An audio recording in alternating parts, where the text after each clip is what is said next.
पण आपल्याला विनंती आहे सगळ्यांनी जोरात आवाज द्या. हर हर हर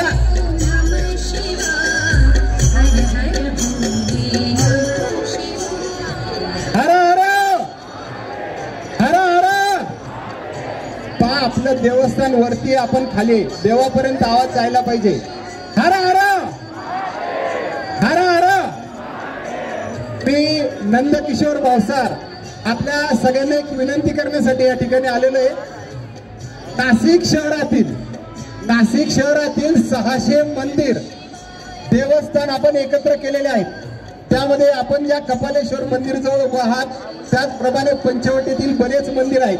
हे सर्व एकत्र करून एक समिती तयार केलेली आहे 600 मंदिराची. त्याचप्रमाणे रोज संध्याकाळी बरोबर 7 वाजेला 400 पेक्षा जास्त मंदिरामध्ये आरती व्हायला सुरुवात झालेली आहे. सर्व मंदिरामध्ये एकच वेळ. आणि आपण हे संपूर्ण महाराष्ट्रभर घेऊन जाणार आहोत. तसेच आपल्या सर्व भक्तांना विनंती आहे, आता सर्व भक्तांनी इकडे लक्ष द्यायचे. मंदिरामध्ये ज्यावेळेला 7ची आरती असेल त्या ठिकाणी आपण जायचंय. आपल्याला जायला जमत नाही, बाहेर आहे, घरात आहे, ऑफिसमध्ये आहे, त्यावेळेला 3 मिनिट बरोबर 7 वाजेला सगळ्यांनी अलाराम लावून घ्या. बरोबर 7 वाजेला 3 मिनिटासाठी ओंकार मंत्र पूर्ण नाशिकच्या प्रत्येक घरात आणि मंदिरामध्ये 7 वाजेची वेळ ही धर्मासाठी, जे धर्मासाठी लोक काम करतात त्यांच्यासाठी, आपल्या धर्मावर होणारे अन्याय, अत्याचार आणि अडचणी ह्या दूर करण्यासाठी संध्याकाळी 7च्या आरतीला आपण देवाकडे साकडं घालायचंय.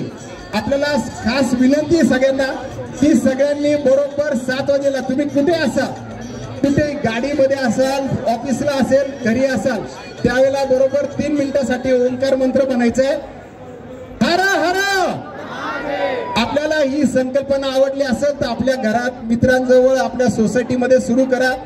प्रत्येक घरामध्ये इच्छा आहे माझी की प्रत्येक घरामध्ये संध्याकाळची 7ची वेळ ही धर्मासाठी. प्रत्येक मंदिरात आरती जवळजवळ आता 600 पैकी 400 मंदिरात होत आहे. त्या पण बाकीच्या मंदिरांची पण वेळ 7ची लवकरच होईल. आपण जर पाहत असाल गंगा गोदावरीची नदीची आरती ही सुद्धा बरोबर 7ला होते. धन्यवाद. जय सियाराम. आवाज नाही आला मित्रांनो. जय सियाराम.